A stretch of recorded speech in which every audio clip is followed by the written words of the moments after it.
안녕하세요, 루비다 여러분. 들으면 들을수록 행복한 부자가 되는 채널 책 속을 루비다. 오늘 더난 출판에서 나온 식사가 잘못됐습니다. 저자는 마키타 젠지입니다. 비만의 메커니즘, 왜 살이 찌는가? 왜 지방이 아니라 탄수화물을 섭취하면 살이 찌는지 그 메커니즘을 간단히 짚어보자. 가장 먼저 기억할 점은 지방을 먹어 몸의 지방이 늘어난 것은 아니라는 사실이다.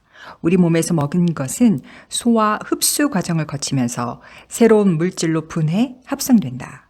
지방을 먹었다고 해서 그대로 몸의 지방이 되는 것이 아니라 탄수화물을 과잉 섭취해 포도당이 남아돌면 중성지방이 축적되는 것이다. 중성지방은 트라이글리세이라드라고도 불리는데 쉽게 말해 다 쓰지 못한 에너지로 이해하면 된다. 건강검진에서 측정하는 혈중 중성지방 수치는 비만의 바로미터이며 살이 찐 사람은 하나같이 이 수치가 높게 나온다. 다만 혈중 중성지방은 매우 쉽게 바뀌는 수치이며 검사 전날 먹은 것에 따라서도 크게 좌우된다. 그러므로 중성지방 수치가 높다는 결과가 나왔더라도 그리 두려워할 필요는 없다. 살을 빼면 중성지방 수치는 금방 내려가기 때문이다. 그러면 살을 빼려면 어떻게 해야 할까? 중요한 것은 혈당치다. 우리 혈액 속에는 살아가는 데 필요한 포도당이 평소에 어느 정도 존재하므로 혈당치가 일정 수준으로 유지된다. 이 수준을 지키지 못하고 혈당치가 지나치게 오르거나 내리면 생명이 위험할 수 있다. 실제로 자신의 혈당치 변화를 전혀 모르다가 어느 날 갑자기 쓰러져 죽는 사람도 있다. 우리 몸이 살아가는 데 필요한 포도당의 원천이 되는 것은 탄수화물이다. 탄수화물에도 여러 가지 종류가 있는데 밥이나 빵, 파스타, 감자류 등은 다당류, 설탕은 이당류, 포도당이나 과당은 단당류로 분류된다. 이당류는 포도당이나 과당이 두 개 결합된 것이고 다당류는 포도당이 더 많이 결합된 것이다. 음식의 형태로 입을 통해 섭취되는 이런 탄수화물은 전부 소화효소에 의해 하나하나의 포도당이나 과당으로 분해된다. 밥이든 빵이든 파스타든 감자든 최종적으로는 포도당으로 분해되고 흡수되어 혈액 속에 방출된다. 이때 탄수화물을 지나치게 많이 섭취하면 혈액 속 포도당이 늘어난다. 그대로 방치하면 혈당치가 지나치게 높아져 버리기 때문에 췌장에서 인슐린이 분비되어 남은 포도당을 처리한다. 처리 방법은 먼저 인슐린이 남은 포도당을 글리코겐으로 바꿔 간이나 근육세포에 저장하는데 건강한 사람은 이 과정을 거치면 혈당치가 지나치게 올라가지 않는다. 그러나 글리코겐으로 세포 속에 저장하는 양에는 한계가 있어 남은 포도당은 다시 중성지방으로 형태가 바뀌어 지방세포에 쌓인다. 이것이 바로 비만의 원인이다. 많은 사람이 고민하는 두툼한 뱃살지방은 기름진 음식을 먹은 결과가 아니라 탄수화물을 지나치게 많이 섭취해 남아도는 포도당이 중성지방으로 모습을 바꾼 결과이다. 인슐린은 혈당치 상승의 위험으로부터 우리를 지켜주는 매우 중요한 물질이지만 이런 작용 때문에 비만 호르몬이라고도 불린다. 덧붙이자면 중증 당뇨병을 방치하면 살이 찐 환자도 점점 여위게 된다. 이는 당뇨병의 증세가 악화되면서 췌장이 현저히 약해져 인슐린의 분비가 늦어짐으로써 고혈당이 되고 이 포도당이 대량으로 소변으로 나오기 때문이다. 운동이 아니라 식사를 조절한다.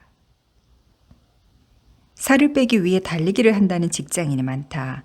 직장에 나가 일하는 것만으로도 피곤한데 달리기까지 하다니 고생이 이만저만이 아니다.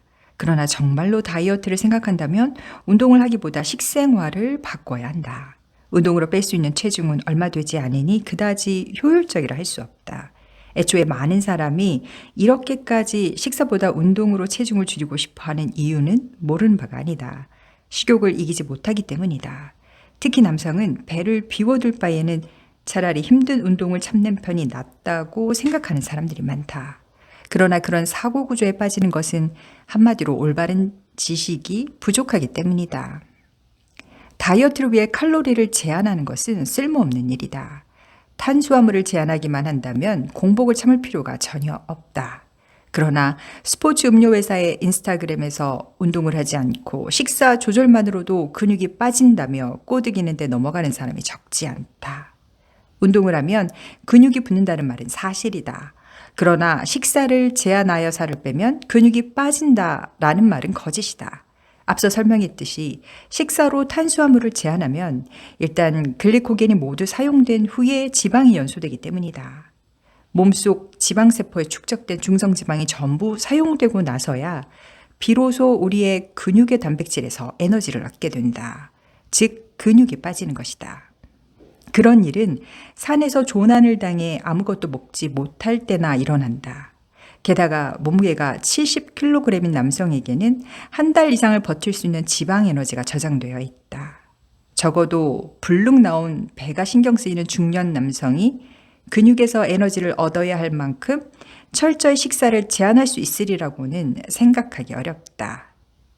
근육 훈련에 열중하는 사람들이 흔히 말하는 근육을 늘림으로써 기초대사를 높이면 다이어트가 된다라는 이론도 일리가 있다.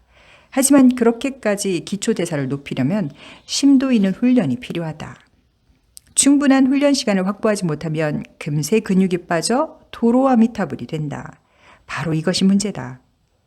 운동선수도 아닌데 줄곧 혹독한 훈련을 계속할 수 있는 사람이 얼마나 되겠는가? 70세가 넘어서도 계속할 수 있겠는가? 텔레비전 광고에 등장하는 예전에는 뚱뚱했지만 엄청난 운동으로 놀랄 만큼 살이 빠지고 근육이 잡힌 유명인은 그 몸매를 계속 유지할 수 있을까? 멋진 몸을 만들고 싶다는 생각에서 근육 훈련에 열중하는 것은 나쁜 일이 아니다. 그러나 그것을 다이어트나 건강 다지기와 연결시켜서는 안 된다. 이도 저도 아닌 어중간한 일석이조는 포기하고 올바른 식사법을 익히는 것을 최우선으로 생각해야 한다. 진정한 건강은 일시적인 노력만으로는 손에 넣을 수 없다. 이성적인 직장인이라면 무리하게 장기간 근육을 유지하려고 노력하기보다 탄수화물 제한에 집중하는 것이 훨씬 이롭다는 사실을 알 것이다. 그리고 나서 운동을 한다면 걷기나 계단 오르기를 20분쯤 하는 것이 좋다. 특히 탄수화물을 많이 섭취한 후에 곧바로 운동을 하면 혈당치의 상승이 억제되어 비만을 막을 수 있다. 탄수화물의 악성도를 정확히 한다. 우리 몸을 망치는 5대 탄수화물 식품. 탄수화물이라 해도 그 악성도는 식품에 따라 다르다. 이제 와서 사람들이 그렇게 좋아하는 흰쌀밥을 일절 먹지 말라고 할 생각은 없다. 탄수화물은 생명을 유지하는데 꼭 필요한 영양소이므로 적절한 양을 섭취해야 한다. 그러나 현대인은 탄수화물을 지나치게 많이 섭취하는 데다 전혀 섭취할 필요가 없는 나쁜 탄수화물을 즐겨 먹으니 문제다. 악성도 1위, 캔커피, 청량음료, 주스. 애초에 인간이 살아가는데 전혀 필요가 없는 식품들이다. 탄수화물 중독에 빠졌기 때문에 마신다는 점을 깨닫고 하루빨리 물리치기 바란다. 악성도 2위, 설탕이 든 과자. 흰설탕은 인간이 만든 대표적인 부적절한 식품이다. 케이크나 만주에는 흰설탕이 듬뿍 들어있다는 사실을 잊지 말자. 악성도 3위, 과일. 비타민과 미네랄이 풍부한 만큼 앞에 두 가지보다는 낫다. 다만 요즘 과일은 당도가 높도록 개량되어 옛날의 천연과일과는 다르다. 특히 주스는 이제 그만 마시자. 악성도 4위, 흰쌀밥, 흰빵, 우동 등. 아침에 토스트를 먹거나 점심에 백반을 먹어도 괜찮다. 다만 그 양을 줄이자. 우동이나 메밀국수, 라면, 파스타 등의 일품 요리를 먹으면 탄수화물을 과도하게 섭취하게 되므로 주의해야 한다. 악성도 5위, 현미, 통밀빵, 감자류. 정주된 흰쌀밥이나 흰빵보다 미네랄이 많으므로 같은 양을 먹는다면 현미, 통밀빵, 감자류를 권한다. 다만 탄수화물이라는 것 자체는 변함이 없으므로 역시 많이 먹으면 살이 찐다. 이처럼 같은 탄수화물이라도 식품에 따라 악성도가 다르며 그 중에서도 액체는 최악이다. 인간이 본래 갖고 있는 소화 흡수 시스템과 전혀 맞지 않기 때문이다. 탄수화물을 섭취할 때는 자연의 형태에 가까운 음식, 잘 씹어야 하는 음식을 소량 먹는 것으로 그치자. 일정한 양을 여러 번 나눠 먹는다. 조금씩 자주 먹으면 살찌지 않는 이유. 먹는 횟수에 따라서 비만의 정도가 달라진다. 하루에 먹는 양이 정해져 있다면 그것을 되도록 여러 번 나눠 먹어야 혈당치도 크게 오르지 않고 인슐린도 많이 분비되지 않아 살이 찌지 않는다. 살찌는 주된 원인인 탄수화물에 대해 생각하기 위해 다소 극단적인 사례를 들어보자. 하루에 6개의 주먹밥을 먹었다고 하자.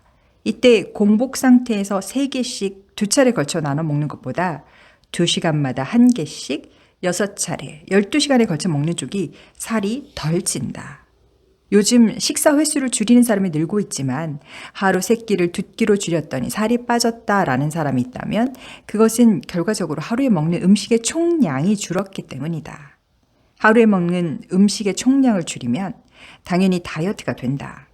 그러나 먹는 양을 줄일 수 있는 사람이라면 더 현명하게 행동할 수 있지 않을까? 즉, 2차례로 나눠 먹는 음식의 총량을 3차례 이상으로 나눈다면 살은 더 많이 빠질 것이다. 살만 빠지는 것이 아니라 혈당치가 안정됨으로써 업무의 효율도 높아질 것이다. 참고로 아침을 걸렀더니 몸 상태가 좋아졌다라는 사람도 있는데 그런 사람은 대개 밤늦게 잔뜩 먹는다.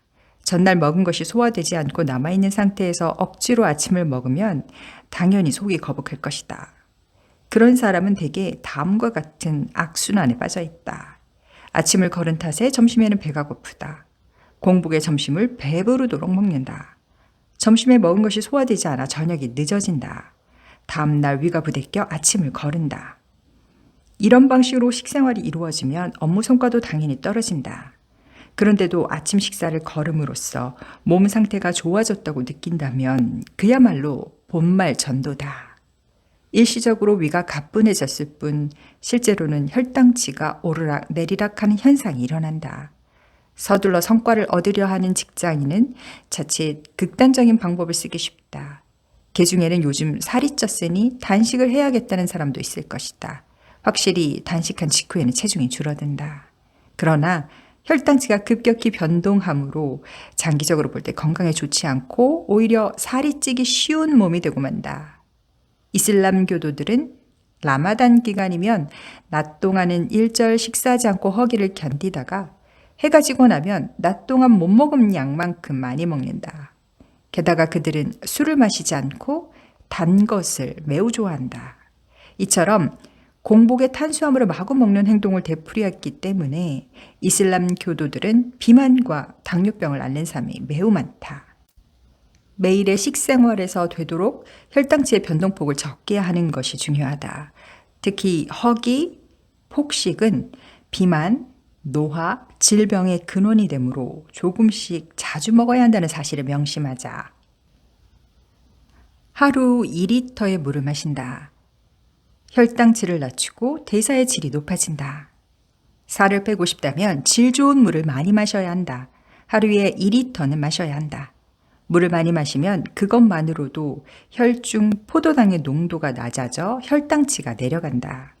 당뇨병 환자가 자주 목이 말라 물을 마시고 싶어 하는 것은 올라간 혈당치를 낮추려는 몸의 자연스러운 욕구에서 비롯된 현상이다.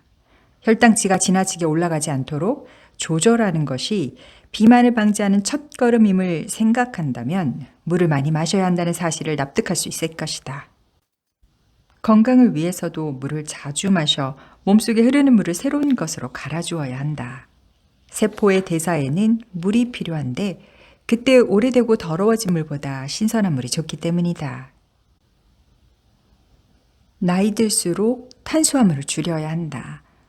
대사가 떨어지면 체중 감량이 힘들다. 젊었을 때는 운동을 좀 하면 금세 살이 빠지더니 지금은 좀처럼 체중이 줄지 않아. 40세 무렵에는 누구나 이런 고민에 빠진다. 그것은 기초대사가 떨어지고 있기 때문이다. 기초대사란 아무것도 하지 않고 잠만 자도 사용되는 에너지를 가리킨다. 젊은 시절에는 그저 살아있기만 해도 활활 타오르던 불꽃이 나이 들면서 점점 사그러져 간다. 나이 들어 젊었을 때와 같은 식생활을 하면 살이 찌는 이유가 이 때문이다. 예를 들어 3kg 감량을 목표로 탄수화물을 제한할 경우 나이 들수록 더 엄격하게 제한해야 체중 감량에 성공할 수 있다. 적정 체중을 유지하려면 탄수화물 섭취량은 남성이 하루에 120g, 여성이 110g 정도로 억제하고 체중을 감량하려면 하루에 60g 수준으로 제한할 것을 권하지만 나이에 따라 가감할 필요가 있다.